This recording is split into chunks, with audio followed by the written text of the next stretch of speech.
SARS, MERS, Ebola. Although they are far more deadly in terms of how much it can kill a person, it was not that dangerous because it did not spread that much. So as you can see, SARS, MERS, and Ebola, they infected very less number of people.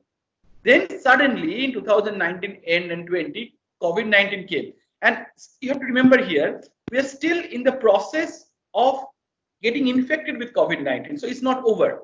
So currently we are somewhere in the middle. And at this point, it compares to smallpox in Mexico in 1520. So we can expect it will end somewhere like at least like HIV, if not Spanish flu, when it ends eventually, if it ends at all. Now, why we are talking about it will increase? Because if you look at the daily number of new cases, it started very low in January, then it's suddenly increasing, and now it is in the exponential phase. And after a few months, it will reach the peak. So that's why I'm saying it will at least reach HIV, if not Spanish flu, at the end.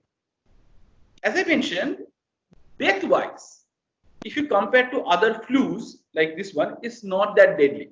Whether that is good or bad, I'll come back to at the end. But it is not that mortality rate is not that high. But whether it is actually good, we don't know. We'll come back to that at the end. So the basic problem here is we are trying to live with something called unknown. We don't know much about this virus. We don't completely still understand the virus completely. We are in the process of understanding. When the virus started infecting people, these are the few symptoms that most doctors and the epidemiologists thought are the coronavirus symptoms. Like, for example, fever, cough, pain, runny nose, and all these things. As the time progressed, especially in the Western countries, we started seeing many other symptoms like skin rash, something called COVID toes, some neurological symptoms, which is especially encountered in US. Then many kids started showing the symptoms of Kawasaki disease, like they had loose skin from their toes and all that. So basically, what is happening, we still don't know what the symptoms of this disease can be, and I'll show you after some time. Stroke and cardiac disorders can also be symptoms of this disease. So basically, we are still learning and we don't know much about it. So basically, we are told that we have to live with something we don't know, which is completely unknown right now. Why do we need to understand a host? Because from an evolutionary point of view, a host and pathogen evolves together. This pathogen can be a virus, can be a bacteria, can be a parasite, anything. But they are always undergoing something called an arms race. Every pathogen is trying to defeat the host, and host is trying to defeat the parasite. So there's a continuous running going on. In evolutionary biology, this is called Red Queen hypothesis. And that is exactly going on in case of coronavirus. If you look at the coronavirus cases in India, 41% of Indian cases belong to a clade called clade IA3I, which is a novel clade that originated sometime between late January and February, which was not there in the globally before that. And this is a very distinct clade from A2A, which originated back in Wuhan in December. And globally, only 3.5% people have this IA3I. So this is a very Indian specific clade that has evolved in India, which shows that virus has high evolvability. It's evolving with the host. How to stop the pandemic? Technically speaking, there are only 3 ways to stop a pandemic. The first one is the lockdown. So you have to put extraordinary restriction for the free movement, meeting people, stop everything. Basically, you stay home and try to be safe. Actually, if you put the lockdown timing right, you can contain pandemic, such as corona. If you look at Spain, Italy, Germany, and UK, they started their lockdown at the exponential phase and they stopped when the curve was downwards. When the curve started coming down, they implemented this, they stopped their lockdown. Same is true for Italy, same is true for Germany, UK. has not officially closed the lockdown yet. So they are still continuing with lockdown. What happened for India, I'll come back to at the end.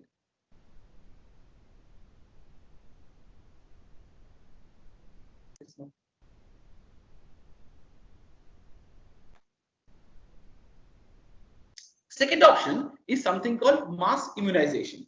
So what is immunization? We all understand that. So this is the graphical representation. So if you see these blue people, they are not immunized but healthy. Now suddenly there are two persons arise who are not immunized and sick, and they can rapidly spread this disease. Now you start the immunization process, and some of these people, yellow people, are getting immunized, and eventually most people will get immunized, and these contagious people, the number will decrease. They can still spread, but the number will be so less that they will not be able to spread this virus anymore.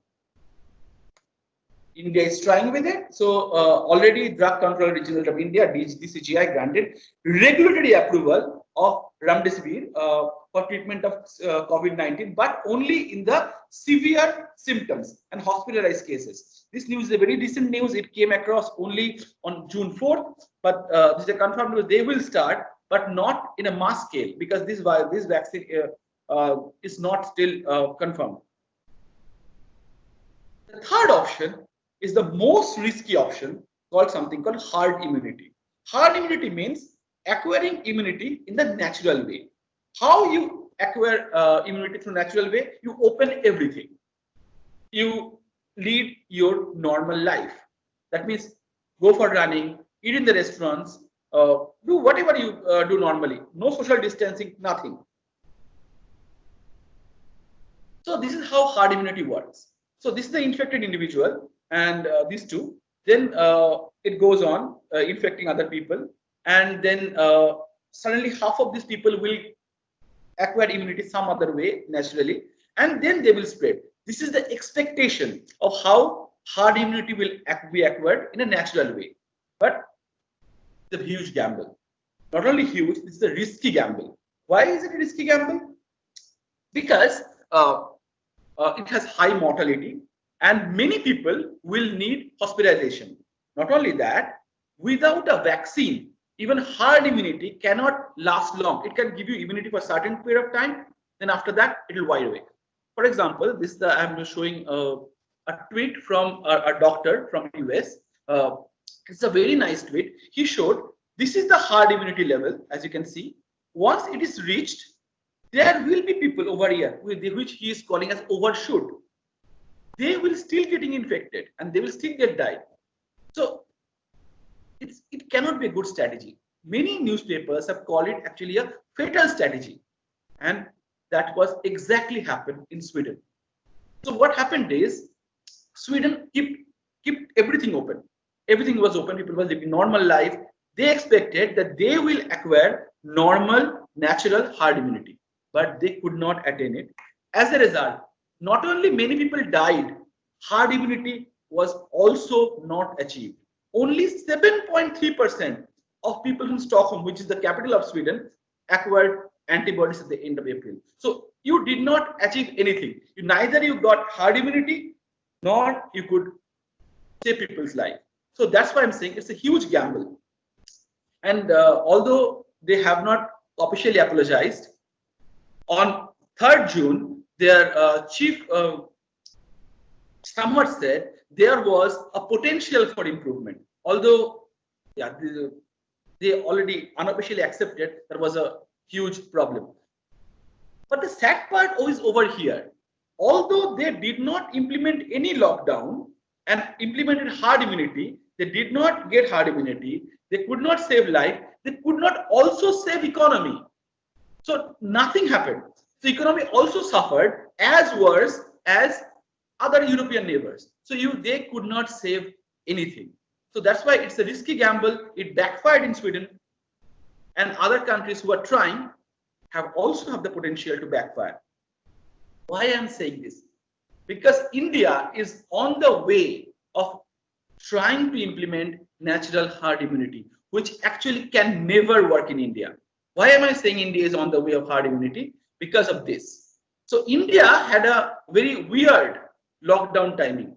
Good or bad, I'm no one to judge, but it's a weird timing. So India started its lockdown when there were no cases. If you remember the previous graph that I showed you, they started lockdown somewhere here, but India started here.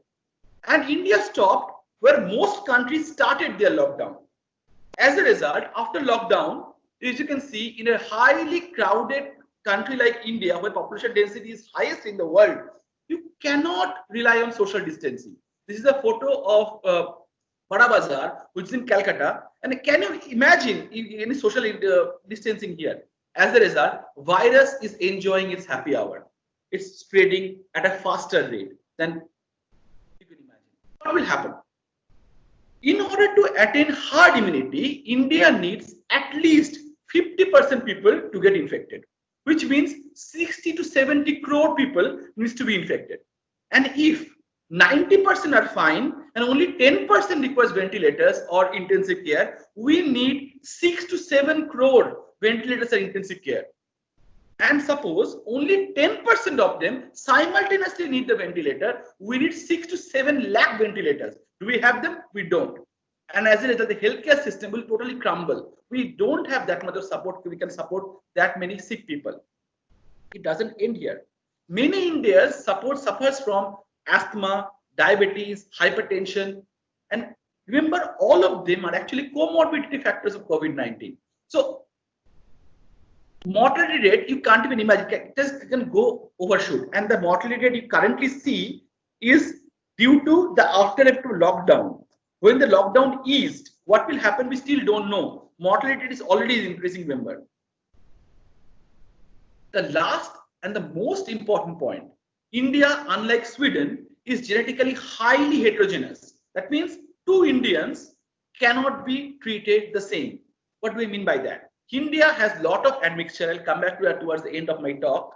So anyone, whatever his or her age is, whatever his and her health condition is, can be genetically vulnerable to a virus. So we really do not know who will be infected and who will be not. Now, before going any further, this is a myth buster.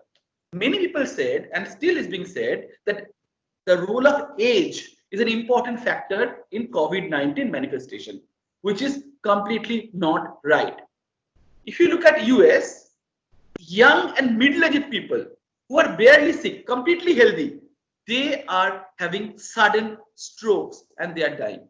And see their ages 30s and 40s. And this is the news from Washington Post.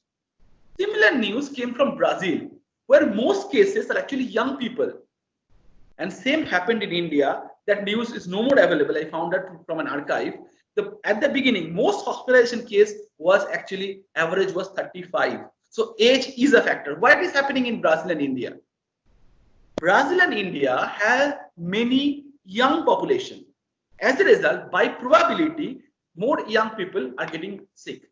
So believing the fact that only old people will get sick is not true. Young people can also get sick if they get infected. What is happening in US and other European countries is most population are old. That's why more old people are dying. In India, more people are young, so more young people will die. So this concept of using age as a factor is not true. Only vulnerability is your genetic susceptibility. How much genetically or immunologically you are susceptible to a virus, that will make a difference. Now, one more thing, as I have mentioned before, 90%, 80 to 90% Indians don't have any symptom. They are asymptomatic or mildly symptomatic. Now, the question is, you may be very happy about that, but should you really be happy? That's the question. Because these asymptomatic individuals are the main spreader of this disease. They are spreading this disease as wildfire. What do I mean by asymptomatic people? It's not that virus is dying in their body. The virus is just not showing any symptom. The virus is still active in their body and they are highly potent to transfer this virus to a person. And you cannot trace them because they don't have any symptom. You can only trace them when someone is getting infected from them and they are showing symptom or they are severely sick. So that's why these hidden carriers are much more dangerous than actual carriers whom we can trace and isolate. Here you can't even trace and isolate. Suppose I have this virus and I'm completely asymptomatic, nothing will happen to me. But if I come into contact a person who is vulnerable genetically or due to comorbidity, that person will get severely sick. As a result, that person will in hospitalization, that person may also die. So it's a moral responsibility comes to these asymptomatic people. Actually, they don't even know, so they cannot do anything about it. Another problem that we face when we are talking about host perspective of COVID-19, to find the right statistic to compare country versus country and place versus place. Now, see, this is a graph of how many people died per 100,000 population in the 10 worst affected country in the Europe. As you can see, Belgium tops, then Spain, UK, and all that. Remember, this is how many people die in 100,000 population. Okay. Of course, it can explain how the severe the disease is, but what it cannot explain is the host response. It cannot explain how the host will respond, because we need a time-bound statistic to show at this point of time how many are recovering and how many are dying. That will show how potent you are to fight this disease. We need to focus on something called closed cases, not on the active cases. So this is something called closed cases. Closed cases includes people who are recovered and discharged versus those who have died. As you can see, globally, around 12% people dies of this problem at particular point of time. Okay. MyGov website also shows both information, recovery and disease. So I'll show you in a minute. You can actually look at this information if you want to know how we are responding to this disease instead of looking at the confirmed and active cases. We need to focus over here, because it shows how the host is responding. Either they are dying or getting recovered. The high death to recovery ratio, if death is higher than recovery, it is a proxy, it's a nice proxy for a higher susceptibility to the virus. If you are more susceptible, you will get more sick, potentially you will die. And if you are less susceptible, you will recover fast. So this ratio will be low. And if you use this statistic, the story will completely change. As you can see, if you remember from the previous slide, the top countries were Maharashtra, Tamil Nadu, Delhi, Rajasthan, UP and all that. But if you change the statistic right away, the worst affected country is West Bengal, which is not in top 3 or top 5, but it comes in the picture. It has the highest death to recovery ratio and is the worst hit state in India with 0.13, which is above the global mean. Then I'll show you one more country one more state over here, Tamil Nadu. Tamil Nadu is number 2 in terms of total and active cases, but it is number 21st in terms of death to recovery ratio. It shows that Tamilians have genetically, potentially they can genetically better respond to COVID-19 than other states. What explains this variation is the genetics. That's what I'm going on saying. Host genetics plays an important role how you respond to this virus. Same trend you can see globally. For example, Spain ranked 5th in terms of deaths per 100,000. But if you do the ratio, it will become 23rd. Italy ranked 6th in terms of deaths, but it ranks 17th in terms of death and recovery ratio. More interesting thing, a small country called San Marino, which is surrounded by Italy, ranks 1st in terms of death, but it ranks 50th in terms of death to recovery ratio. So Europe clearly shows a population-specific variation, population-specific genetic variation, how you respond to COVID-19. Now, there are several problems to get COVID-19 data because we are massaging our data. We are doing a lot of different things. Sometimes whether it's good or bad, again, I don't want to comment, but there are glaring examples of that. For example, something called unavailability of the data.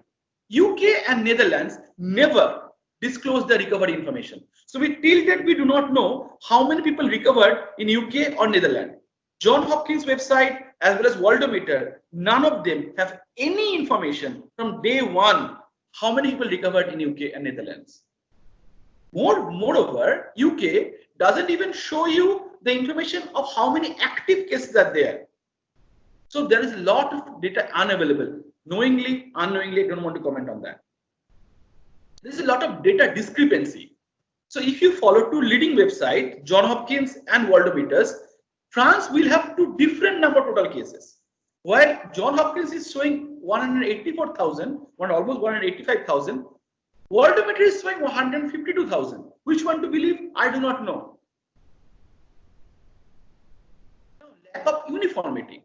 In many websites that people follow, either use combine the states or keep the states separate. Some will combine the mainland with island, some will not.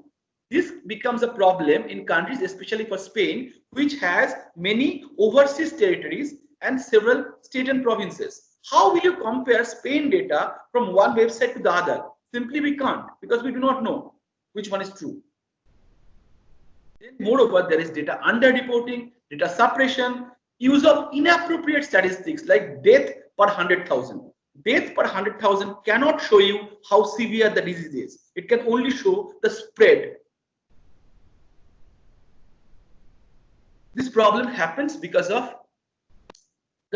initially the government started relying on a database generating website called Surgisphere, which is a very small company, and WHO policy and many government policy is based on that. And several scientific articles that published in Lancet and New England Journal of Medicine were actually based on this group's data, which were found to be completely inappropriate. As you can see, their employees appear to include a sci-fi writer.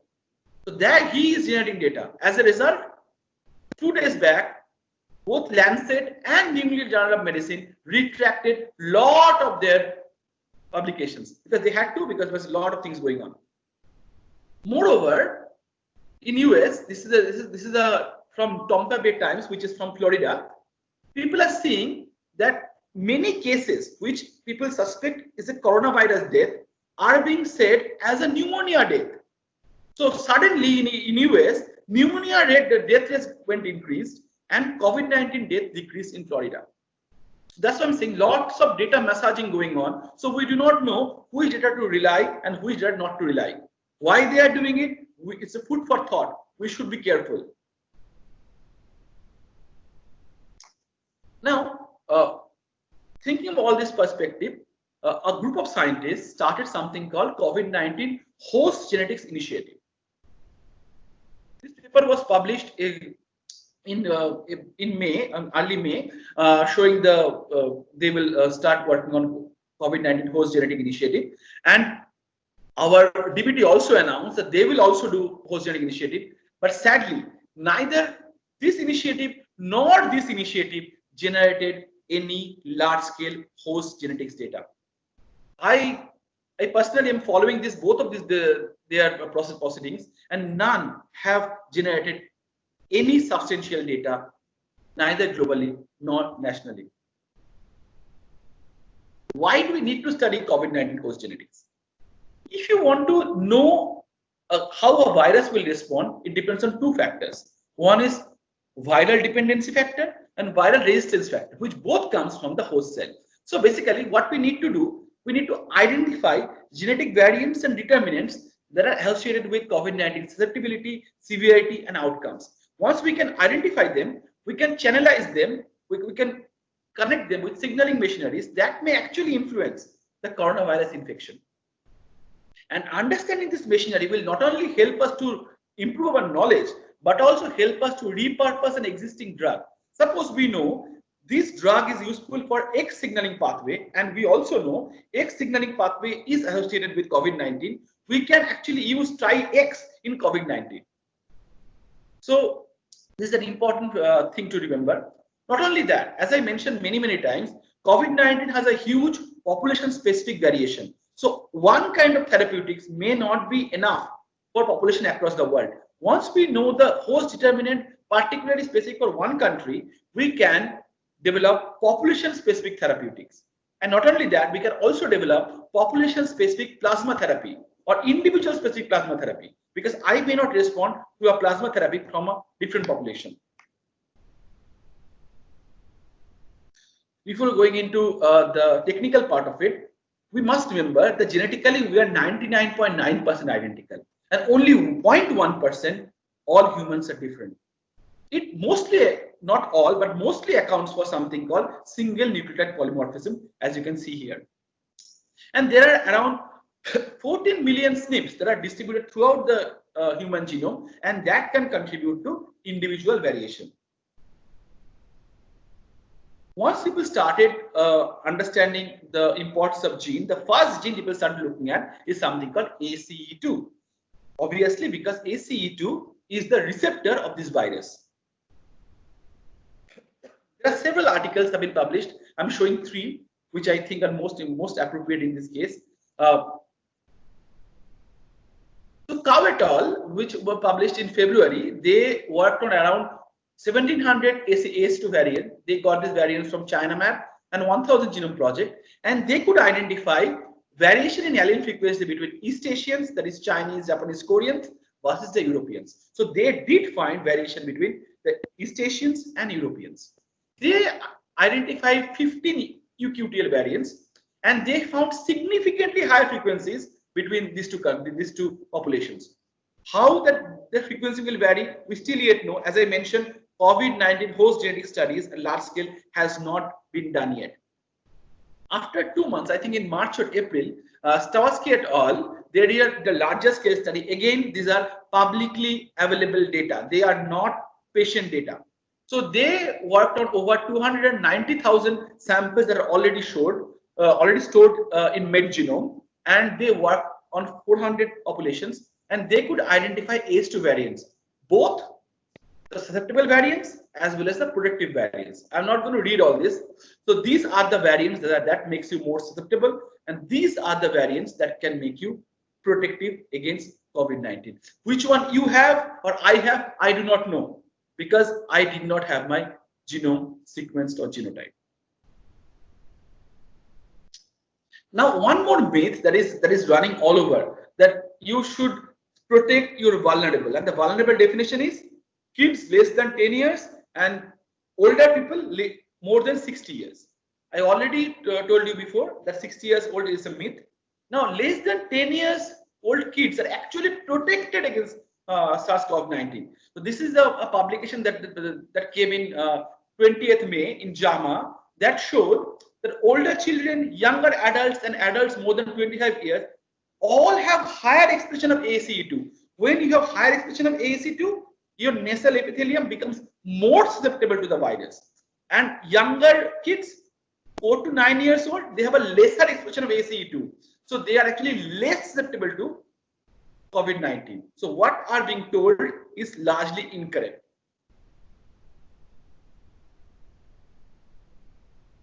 Now, one more gene that people looked at is something called MHC class 1 HLA and A complex. This is the HLA complex, how it affects, I'm showing here. This is the infected cell, and this is the MHC class 1 gene. So it can actually affect the susceptibility towards COVID virus. So this article published, I think, in early May, they showed that HLA-B, this is the genotype, likely to be vulnerable to COVID-19.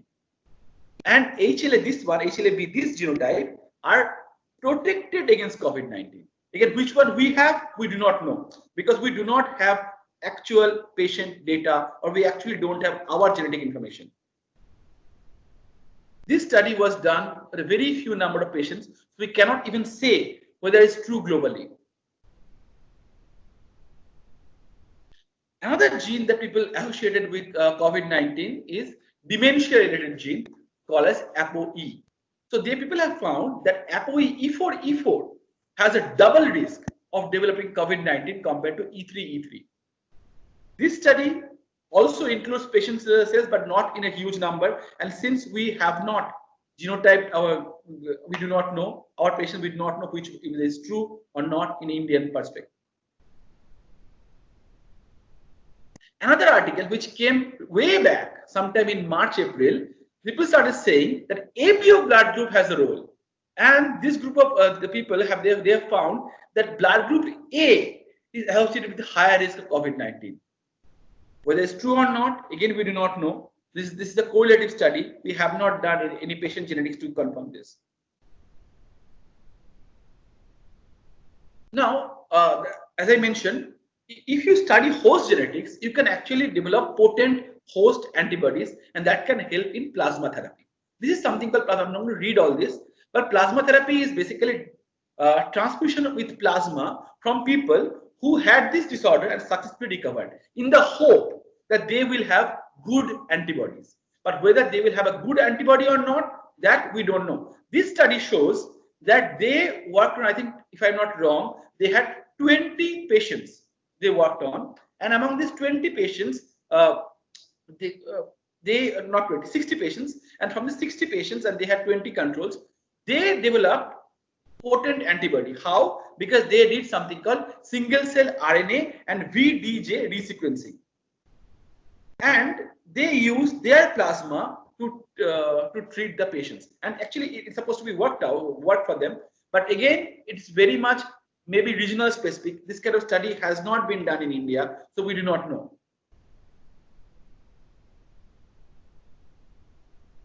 As I'm going on saying from the beginning, that COVID-19 has a huge population specific variation, and luckily enough, people are realizing it more and more. This is I think it is the Washington Post again, and people have started talking about that why this virus appears to be more deadlier in the West than in Asia. The reason lies in your ancestry, how you came from. Ancestry does not mean where you are living right now. Ancestry means your genetic home. Your genetic home can be thousands of miles away from where you are currently living. Ancestry means simply to know your roots. Look at this lady. This lady, by face, looks like European, and as expected, she has 47% European ancestry.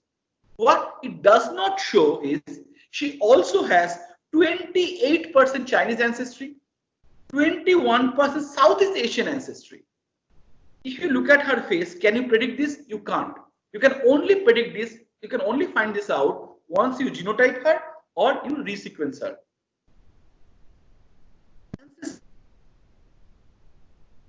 Not race. Race cannot be biologically defined. Ancestry simply means a variation of different admixture proportion that all of us have. It is a climb.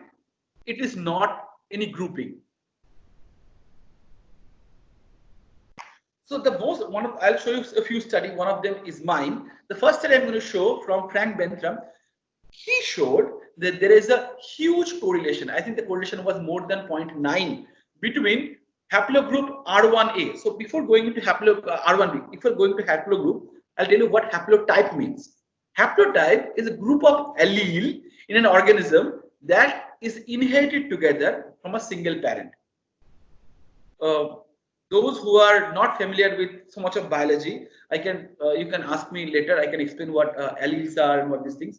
But for now, this is a group of alleles that is inherited from a single parent. Haplogroup are a group of haplotypes that share a common ancestor. So R1b is a haplogroup that has been inherited from a common ancestor. This graph shows the COVID cases in the world. As you can see over here, this is Western Europe. Dark color over here, high number of COVID deaths, and highly coincides with the origin of R1b. Okay, since we are Indian, more interested in India, look at India. India does have R1b, Northwest India and in West Bengal. We do have R1b, but R1b is not there in South India that much, but it is there in West Bengal and Northwest India. This is my hypothesis, which over time just proved stronger and stronger and stronger. So what I thought is, what I hypothesized, that there is something called West European hunter-gatherer ancestry. So this is a WAG ancestry person. It is called a Cheddar Man. It's a Natural History Museum model of ancient Britain, ancient British person who had a highest amount of WAG ancestry. So he is kind of model of this WAG ancestry. He lived around 10,000 years ago, what I found, there is a significant, highly significant association between this West European hunter-gatherer ancestry and the COVID-19 manifestation. And again, since I'm talking about WHG, so I focused on mostly on Europe. These are several European countries, and I'm showing the WHG ancestry fraction. As you can see, in countries which has a lower fraction has a lower death to recovery ratio. Why Belarus is like that, I'll come back to that later. Or if you have questions, I'll answer that later. But countries like US, so US is given by CEU, which is basically Central European, which is we are living in US, have a high fraction of this West Eurasian, Western hunter-gatherer ancestry. Now, as you can see, I could not put UK in this list. The reason I already told you, UK never disclosed their recovery ratio. So if you don't have the recovery information, you cannot put, put this statistic out. Russia and Finland, which has zero, absolutely zero WHG ancestry, their death to recovery ratio is 0.03 and 0.06 over here. UK, with greater than 20. Hello? Any question? If you have any question, just unmute yourself and we can ask. No, sir, you can go ahead. Okay. So UK, with greater than 26% WHG ancestry, has the lowest recovery rate in the Europe, which they never disclosed. How I know this information? First 10 days or 15 days, UK did put this information out in Johns Hopkins, but after that they removed their data, and at that point of time, nobody was recovering. Now, if you are following this statistic or coronavirus cases across the world, you may find that Germany is an exception in Europe. It had only 8,000 deaths. Now you can ask, why is that happening? Germany is very different from the rest of the European countries. It has something called LBK related ancestry and very less WHG ancestry. And their death to recovery ratio is 0.05. They do have WHG, but has a very, very low fraction of WHG. Now, again, those who are following COVID-19 closely may have encountered that East and Southeast Asian countries have a very, very small number of COVID-19 death to recovery ratio. It is 0 in Bhutan, Mongolia, Vietnam, Singapore almost 0, Nepal 0.03 and so on. China is 0.06, Japan 0.06. I'll come back to these two numbers again when I talk about India. But it's overall, it's extremely low. Why? Most of these East Asian countries have an ancestry from Mongolian hunter-gatherers who dispersed from Northeast Asia 6,000 to 8,000 years ago, and they have very little, and most actually have no WHG related ancestry. Their ancestry is very different from the Europeans, and no East Asians have any admixture with Neanderthals that most West Europeans had. So basically their genomic structure is very different from Europeans. So it's not surprising that Asians and the West are behaving very differently. I'm saying it is a curious case for Native Americans because it is a very curious case.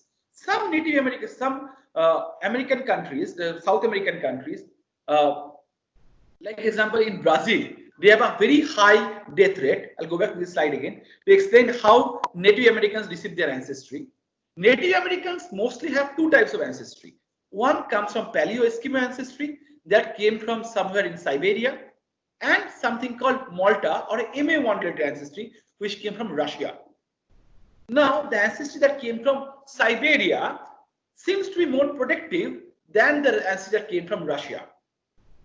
These are the modern day Chukchi people who has most similarity with Native Americans, not the European Americans, Native Americans, and they share their ancestry from Paleo-Eskimo. Now, if I look at modern day Americans, they have different ancestry proportions. If you look at Mexico, I'm not going into US and Canada because as you may all imagine, they have European ancestry, so I'm not going into that. But if you look at Mexico, as you can see the orange color, this orange color is something comes from a mixed ancestry. Over here, this is the orange color. This orange color comes from mixed ancestry, which happened due to an admixture between the Native Americans and the Europeans. So Mexicans don't really have true Native American ancestry except this small amount of dark orange color. On the contrary, if you look at Peru or Bolivia, they have a large dark color Native American ancestry. Can you see over here, large amount of dark orange color ancestry. This is the Native American ancestry, which is protective. As I am mentioning here, Peru with 20.3% Paleo-Eskimo ancestry has a very low death to recovery ratio, 0.06. If you are following my talk carefully, this 0.06 is coming again and again. This 0.06 we saw in case of China and Japan.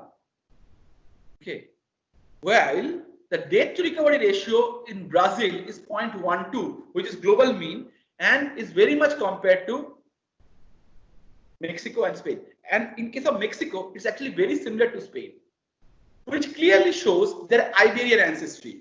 These both Mexicans and Brazilians, Argentinians, their most ancestry came from Iberian Peninsula, Spain and Portugal. So what is happening in Spain and Portugal, there is a good proxy what can happen in this Latin American country, because they are very similar to them.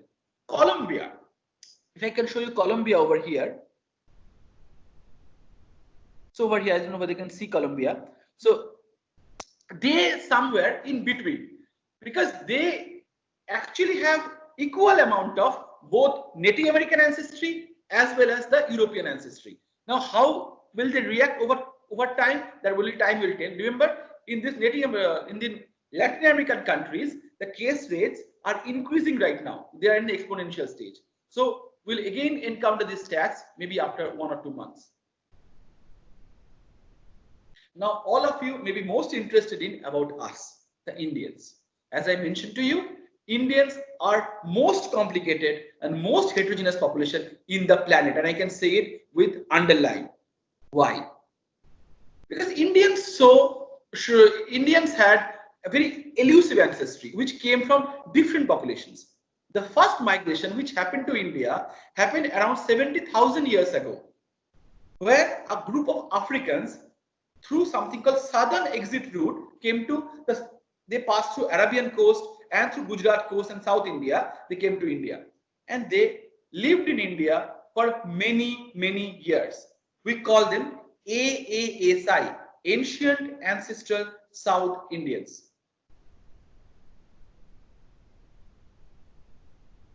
As you can see, after almost 65,000 years, some people from Iran, I'll go back and show you.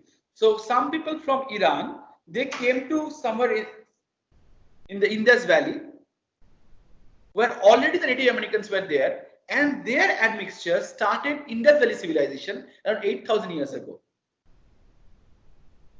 The next ancestry in India came from steppe grasslands in so right over here in the Kazakhstan, and this is Russia. From there they came. They are the so-called Aryan. Remember, Aryan is a wrong term. They are basically some nomads coming from steppe grassland. We call them in technical term steppe MLBA, mid-late Bronze Age steppe people. They settled down in India. Now, after a few thousand years, something happened. Indus Valley civilization broke down. There are several reasons why Indus Valley civilization broke down. I'm going into that, but people started migrating both north and south. Once they started migrating towards north and south, people who migrated towards north, they mixed with these steppe people, and they started a population called ANI, Ancestral North Indian.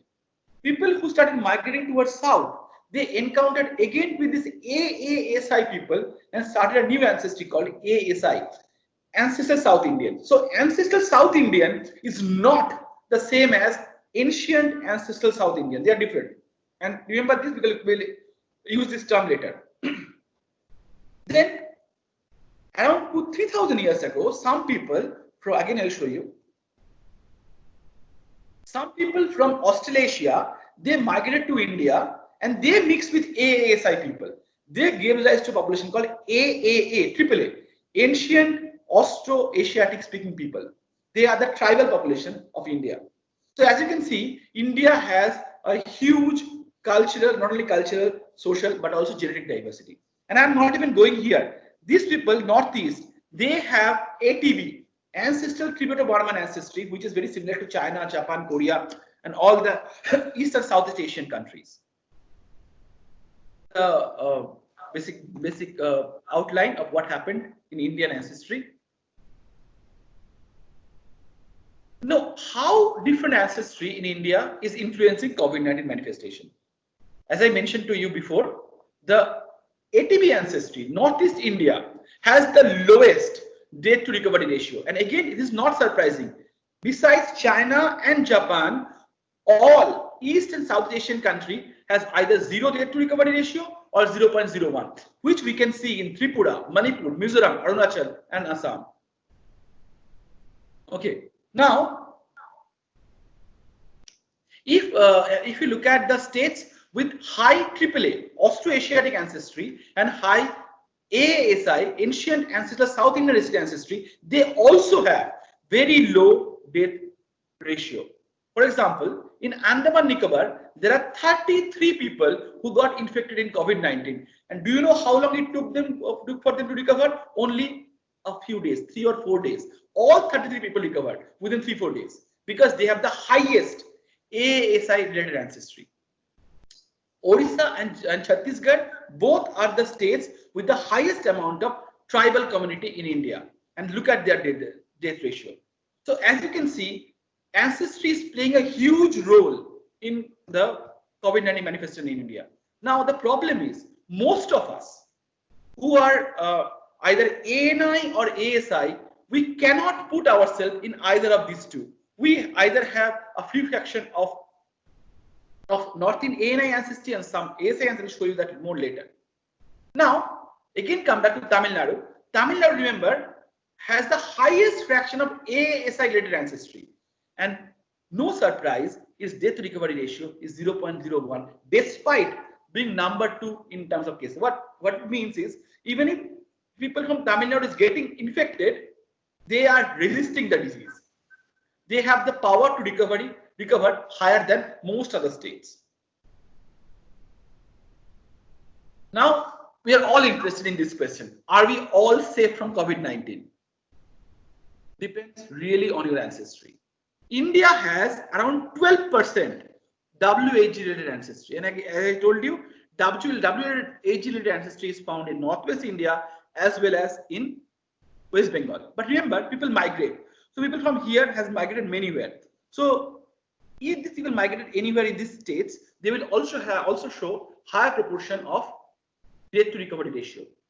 Now, this is something called an admixture plot. This is an admixture plot of India. Now look at this tribal population. As you can see, this gray color is AASI related ancestry. All these tribes have this AASI related ancestry, so they are expected to have lower death to recovery ratio. This is mainstream India, this part and that part, North India and South India. As you can see, all are a mixture of yellow, blue and red. Red dominates in South India, blue dominates in North India. But if you take a random individual, suppose this individual, it has around 40% of ANI, 40% of ASI. So until and unless you genotype yourself, you will not know which factor dominates in your genome.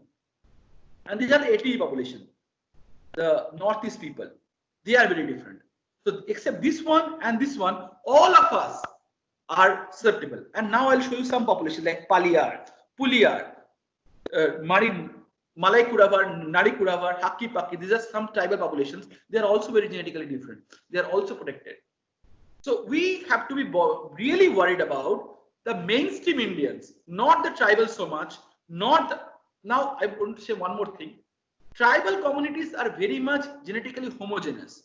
So if the disease spreads in the tribe, it will spread like a wildfire.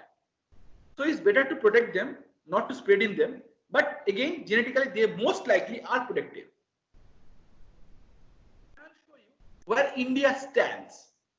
In many mainstream newspapers and news channels, you are being told again and again, you are safe, go to work, do your regular normal life. Should we follow that or not? The simple answer is no. Why? You should remember that that this condition is not normal. This is pseudo-normal condition. Why? Because globally, India maybe not on top 10, but India is also not at the bottom. India is somewhere in intermediate. India is above India, there are only European countries. And below India, East Asians, Middle Eastern, Polynesian, African, all are below India, which is again expected because all these ancestries are actually protected. And India has European ancestry. India has WHG. So Indians should be cautious, should be careful. And just to show you, ancestry theory is true, see this information. India, Pakistan and Bangladesh. Remember, if you look at the total number of cases, they have very different number of cases. India is number 6 now. Pakistan is, I think, 11 or 12. Bangladesh is way below. But their death to recovery ratio is exactly the same, 0.06. Which shows a common ancestry, shared ancestry. That shows ancestry is playing an important role. Sri Lanka, which comprises of largely Tamil people, has death to recovery ratio identical to Tamil Nadu, 0.01. It just shows you again and again how ancestry is playing a huge role in a highly heterogeneous country like India. Both death and the cases are fast increasing in India. Remember, this is the statistic from yesterday, June 5th. As you can see, at the beginning, 1,000 deaths took 50 days. Then from 5,000 to 6,000, it took only 4 days. If you look at the total number of cases, first 25,000 took 87 days. And finally 25,000, now India has crossed this amount to a large extent. So it took 2 days. So as you can see, the days are decreasing in a pattern. So next will be 2 days, 2 days, 2 days. For next 25,000, it will be 1 day. Then it will increase 20,000 per day panel. This is a normal exponential curve. You don't need to be an expert to understand this. This is an exponential equation. It will increase exponentially after it hits 20,000. So there is community transmission. Now in 1st June, some people actually agreed on it. So there is community transmission. Be careful, be safe. My request to you will be, don't take a chance. Please wear a mask. Why do you wear a mask? Because mask can reduce the airborne transmission to a great extent. Look at this person. Again, I'm going back to this asymptomatic information. This is a very nice science article. If you are interested in to have this paper, I can send you the paper. This science paper that shows this is a person who does not have any symptom. Remember, no symptom. She does not have fever. She does not have cold. She doesn't have anything. She is simply talking. Okay. While talking, she is taking out different particles of different size, large, medium, and all these sizes. And if you are exposed, you will get infected to these things. And then, if you are wearing to the mask to a large extent, you can prevent this flow of these airborne particles. So what to do? The first thing to do is treat every stranger as an asymptomatic carrier, because you don't know the person whom you are talking to, who is sitting next to you, may be a carrier, and maybe nothing is happening to him or her. Something can happen to you. So only thing is to maintain cautious approach. Retrain your brain. Anybody can be genetically vulnerable. Not only older people or younger people, anybody, because you have not have your genotype in your hand. So you do not know whether you have the protected genotype in your hand or not. So you have to be cautious, have to be careful. Remember, older people are vulnerable is just a myth. The end of stay-at-home orders does not mean the pandemic is over. It simply means they currently have a room for you in the ICU. Okay, remember that. Now I'll finish with this some take-home message. Again, it came 2 days back on 3rd June. 6 months of coronavirus, what we have learned. It published in New York Times. So these are take-home messages. Now this take-home message is based on what we think we know. Most of the things we don't even know that we don't know. So we will have to live for this virus for a long time. Obviously, there's no vaccine in our side, you should be wearing a mask. Mask is the only thing that can largely protect you from the droplets. Public healthcare system, not only in America, because it's the US newspaper so showing America, but public healthcare infrastructure needs an update, because more and more people will get sick and they will need hospitalization. Responding to the virus will be extraordinarily expensive, because as the time progresses, more people become sick, more people will need hospitalization. The private hospitals and many government hospitals also increase the tariff. When the tariff goes up, for a treatment, you have to spend a lot of money. So it's better not to have this disease than having it and spend so much of money. We have a long way to fix virus testing problem. So currently in India, we are testing around 2,000 people per million. Remember, they are saying they are testing around 2 lakh people, but 2 lakh people in India is very, very little, because India has a population of 130 crore. So most of the people who are roaming around you may have this disease, may be asymptomatic, and you don't even know. Okay. These are two main things that I've highlighted, 3 main things. We cannot count on herd immunity. Herd immunity will never come. Sweden already showed, and India will show in few months. Herd immunity cannot come, and that cannot make us healthy. This virus produces more symptoms that we still know right now. You can have several shocking symptoms that we still yet don't know. And finally, this one. We expected that when summer comes, the virus will go. It did not happen. The warm weather cannot defeat this virus. So only one who can save from this virus is yourself.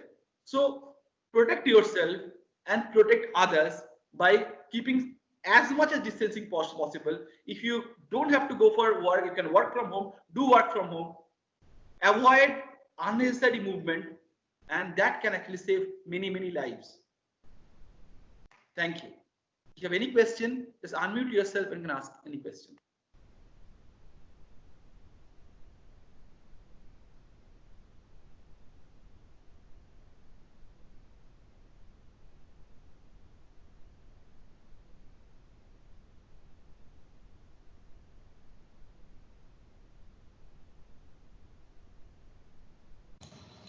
Yes, sir. I think nobody has any questions.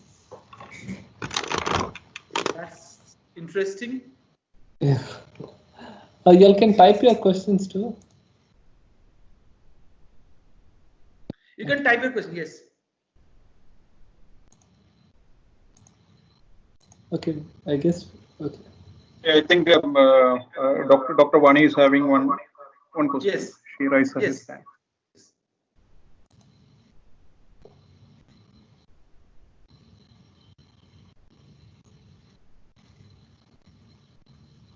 Go ahead. Yes. Go ahead. You can unmute.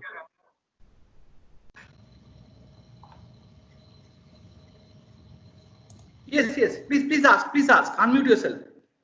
Dr. Vani, yes, unmute yourself.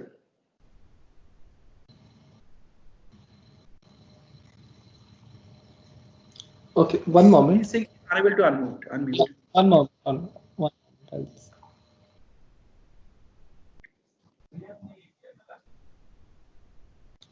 I'm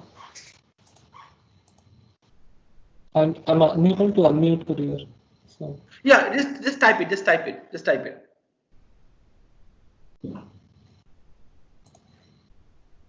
Okay, so there is a question from Harsha Tharia. So before lockdown, the doubling rate was 4 days, last week 14 days, and today is 15 days. Is there an improvement? Okay, when lockdown was there, we had 4 cases. The double, let's consider, we had 10 cases or even 100 cases. The doubling of 100 means 200. Okay, so it took 100 to 200 in 4 days. Now we are talking about doubling between 1 lakh and 2 lakhs. 2 lakhs and 4 lakh. If you go from 2 lakhs to 4 lakhs in 2 days, I should not be sitting here. If you understand what I'm trying to say. Because you have to understand, when we are going far towards this lakhs, doubling it will be decreasing, and that is our hope. If it is not decreasing, it stays at 4 days. In 4 days, we will become 2 lakhs to 4 lakhs. In another 4 days, from 4 lakhs to 8 lakhs. 8 lakhs to 16 lakhs in 4 days. Can you imagine how the pandemic is spreading? So it's good that it's 15 days, but my calculation says it is not 15 days, it's around between 13 and 14 days. So the basic answer is yes and no. It's an improvement in terms of statistics, but improvement in terms of cases and deaths, no.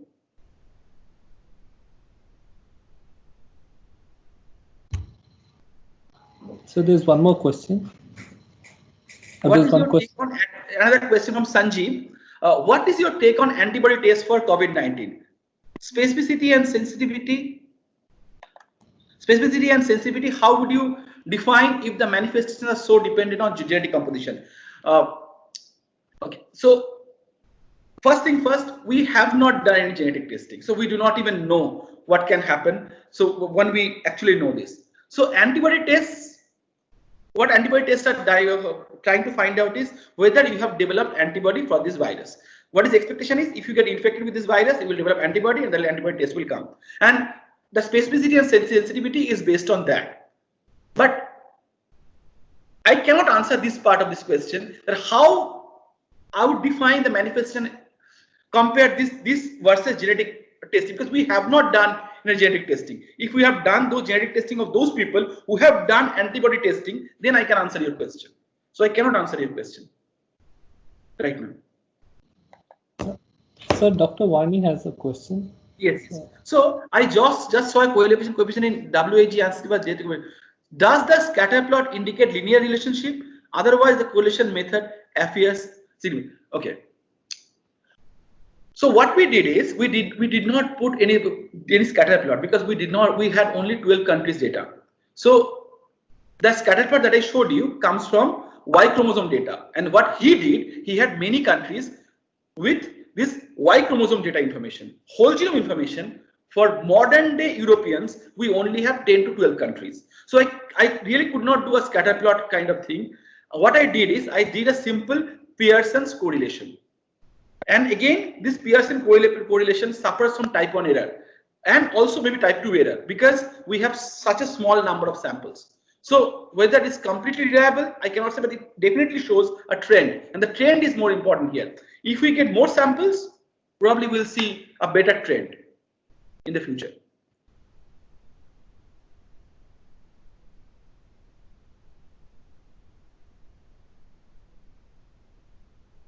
Yes, what Dr. Vani is saying, alternative method may be using a better picture. Yes, I agree. But that picture that I showed is not my picture. It came from that article from Y chromosome article, not from me. So it's not mine. Now question comes that does wearing a mask tight decrease the amount of oxygen levels in our body and increase carbon dioxide level? Same question, what kind of masks are appropriate for a layman? So mask related question. Now, ideally, the mask that we are wearing, like this kind of masks, they are just a mask. They are not virus protective mask. What this mask does is this kind of mask will prevent from the droplet that is coming out from my mouth right now from getting transmitted to another person. And same, if I'm sitting beside a person and the person is talking, it will not reach me. It cannot protect a virus. But wearing a N95 kind of virus all the time is not feasible, not actually required. If you are wearing this kind of mask all the time and being very careful about what you are doing and what you are touching, this should be enough. Now, wearing a mask tight is a very subjective thing. What is tight for you may not be tight for me. So my thing will be whatever is comfortable, do that. But this thing, amount of oxygen decreasing level, this is, I don't think it is true. But if you are running and walking kind of thing, then it's better not to wear a mask because then you need a lot of oxygen in your body.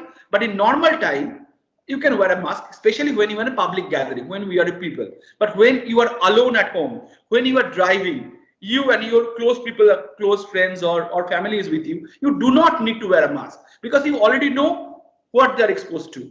So you use a mask smartly and appropriately. Like I'm sitting here alone, I don't need to wear a mask. Next question is, how does virus infected person becomes asymptomatic even if virus multiply? Some immune response should be there, absolutely there. But thing is, immune response will be there, that person will also be protected, but the virus will keep on multiplying. This is not the first thing that is happening for coronavirus. This is a very common thing that happens, and many people for many disease remain asymptomatic. What asymptomatic means is you are just not showing any symptom.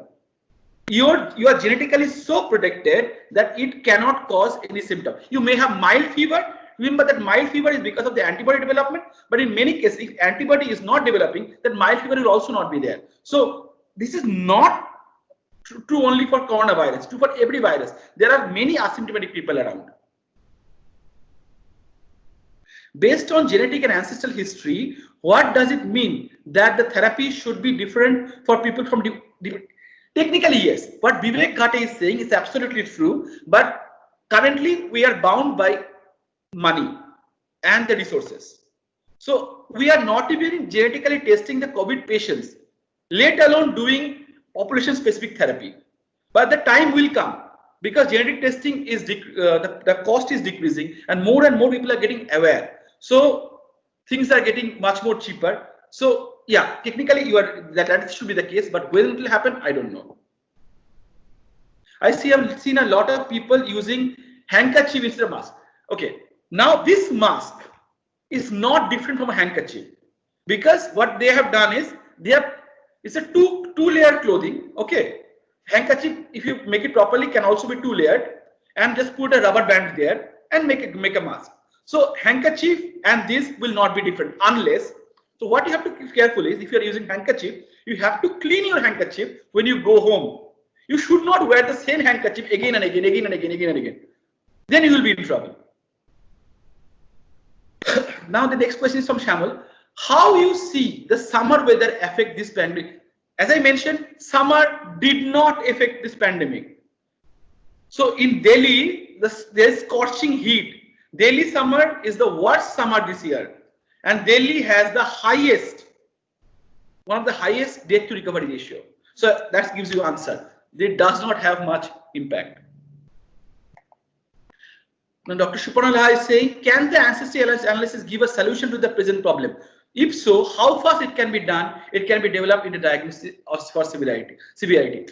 Doing ancestry analysis, we first need patient samples. And I have tried my level best to get patient samples not only from India, but also from outside, who have already, most people around the world have not even genotyped the patients. NIBMG in Kalyani, they have these patient samples. I spoke to them. They said they have a plan to genotype patient samples, but they have not genotyped yet. They don't even know when they will genotype. So unless you genotype, you cannot do ancestry analysis. If you cannot do ancestry analysis, you cannot develop a diagnosis. So whole process is delayed. People are still focusing on this virus phylogeny, going on and on. Thousands of viral phylogeny. No one is looking at the host perspective. That is the problem. Now, Dr. Vani is saying, thanks a lot for and the time taken to clarify. Thanks for that. Does regular drinking hot water effective in preventing virus, or it's a myth? I personally drink cold water all the time, and I don't catch cough or cold. But some people cannot tolerate cold water. Some people prefer to drink hot water. Some people I know will never drink water from the fridge. So it really depends on you and your genetic makeup or your susceptibility towards cold water. But whether it will prevent coronavirus or not, I don't think so. But I don't think anybody has done any research on that. Now, Ritik Anjan Sharma is saying, do genetic ancestry has many relation to AC receptors? Whoever done this analysis have shown, yes, there is a variation, especially between the East Asians as well as the Europeans. South Asian study has not been done. So we do not know AC2 variation in South Asia. That means India, Pakistan, Bangladesh and all. Until we do that, it's very difficult. Where and how can I get my genetic testing done? Genetic testing can be done from many companies, including ours, but we cannot give you corona testing right now because we do not know the genetic factors of corona yet. We are still learning. So you can do your genetic testing, but that will not be helpful for corona right now. That can be helpful for your ancestry. We can definitely determine your ancestry.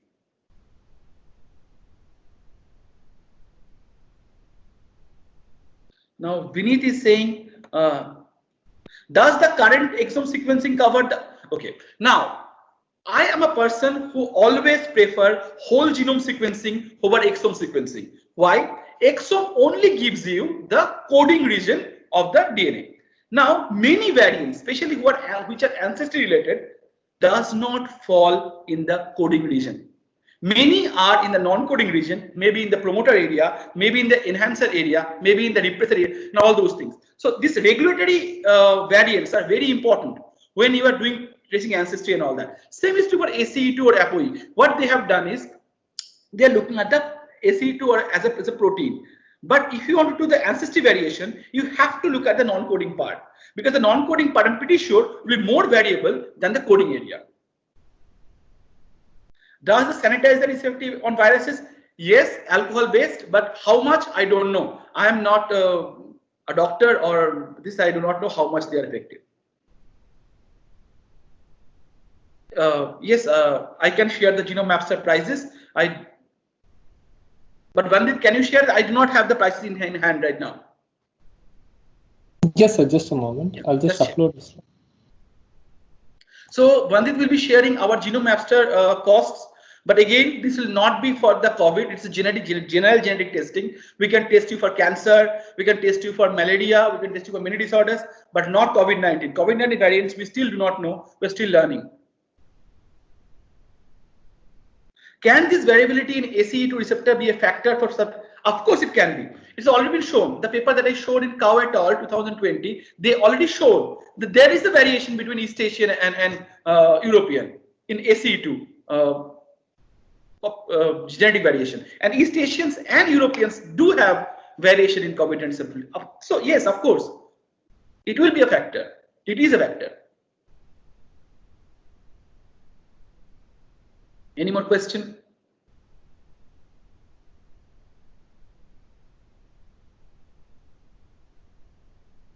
Anyone who is not from biology background but non-biology background or non-biomedical background, something you can ask questions. Non-technical questions I can ask.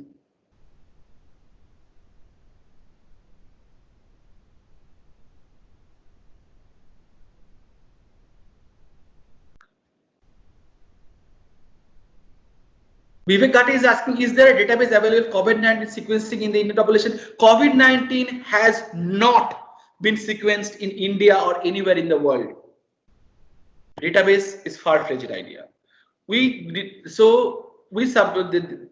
and DBT both announced that they will do immunogenetics of COVID-19, but not a single patient has been sequenced yet. So even if we know it will be done, but when it will be done, we do not know. I contacted both IGIB in Delhi as well as NIBMG in Kolkata. None have any data yet. They told me they will be doing it, but when, no one knows.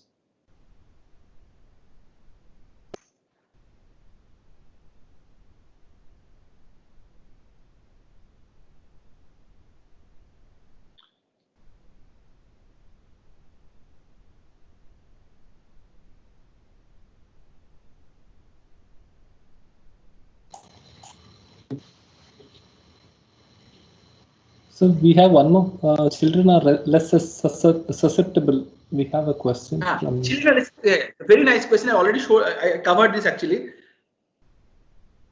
Children below 9 years, according to a recent paper published in JAMA, they showed they are less susceptible because they have less ACE2 expression in their nasal epithelium. So this is nasal epithelium. If you have less expression in ACE2 over here, then even if you come in contact with this virus, then the virus cannot go inside. That makes them less susceptible. Now there is multiple things to remember here. This is a study. A study should be taken as a study. The number of population, the sample size used, the population that is used for this sample, these are all important factors. Secondly, even if the study is completely 100% true, then also if the virus comes in contact of the nose, it may not go inside, but it will stick outside. That kid may not be alone. Actually, most kids at this age, from 2 to 9, they are never left alone. An adult will be with them. That adult will come into contact of that kid. That virus is sticking here, not going inside the nose of the kid. But I will touch my baby and it will come to my hand and it will start the process. So it's better not to take any risk. That's what again is saying, better not to take a risk, because we do not know much about this virus and we are still learning, and every single day a new article will come. So yeah.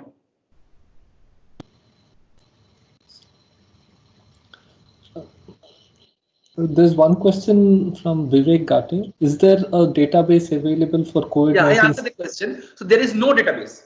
No database. So database currently right now is human genome database is there. Indian genome database is there. But COVID-19 database is not there. I'm looking frantically for them. Every single day, I spend a lot of time to find that out.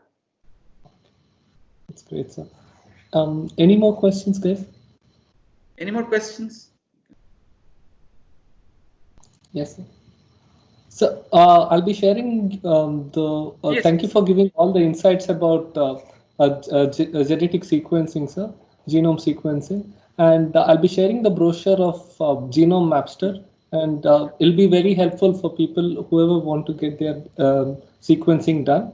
So I'll be sharing it to all the people who have attended the talk. So thank you so much, sir, for all the insightful information that you. Thanks for coming. Thanks for listening to me. Thanks so much. Thank you so much.